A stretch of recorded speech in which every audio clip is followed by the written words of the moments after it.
한반도 전쟁은 초읽기에 들어갔다. 언제 전쟁이 터져도 이상하지 않은 폭풍전야 상태다. 어떤 놈이 댓글을 달았다. 없는 놈이 먼저 나가서 싸워라. 전쟁이 발발하면 가난한 흑수저는 지킬 것이 없으므로 먼저 나가서 싸우고 금수저는 지킬 재산이 많으므로 싸울 수 없다. 가난한 흑수저는 배가 고프다. 허기를 채우려고 여기저기를 둘러봐도 허기를 채울 것이 없다. 가난한 사람은 애국심으로 허기를 채운다. 가난한 사람이 부자보다 애국심이 더 많다. 부자는 배가 불러서 애국심으로 허기를 채우지 않아도 된다. 하지만 가난한 사람은 허기를 채울 것이 없으므로 애국심으로 허기를 채운다.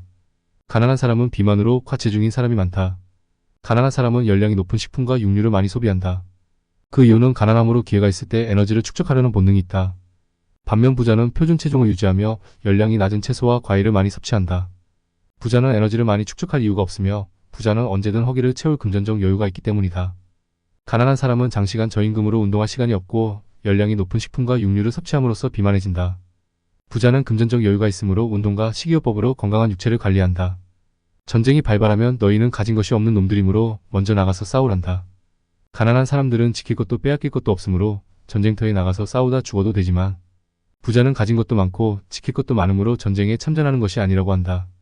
전쟁의 승패 중에서 여러 요인이 있지만 그중 한 개는 공동체가 무너졌을 때 전쟁은 패배합니다. 중산층이 무너지고 상류층과 빈민층만 남은 사회에서 전쟁이 발발하며 패배하게 됩니다. 빈부격차가 벌어진 사회는 공동체가 무너진 사회입니다. 가난한 사람은 부자를 위해 싸우지 않습니다. 국가와 민족을 무너뜨리는 것은 빈부격차입니다. 피케티 지수는 한 나라의 자본과 소득의 불평등 정도를 측정하는 지표입니다. 즉 몇몇 소수에게 자산이 집중되어 있는 정도를 수치로 나타낸 것이라고 볼 수 있습니다.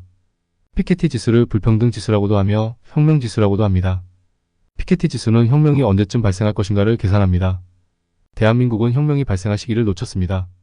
프랑스 혁명이 발생했을 때보다 피케티 지수가 높지만 대한민국은 혁명이 발생하지 않았고 빈부격차에서는 불가능합니다. 세계 경제학자가 경고하듯 한국인은 멸종위기입니다. 한국의 피케티 지수 불평등 지수는 매우 높습니다.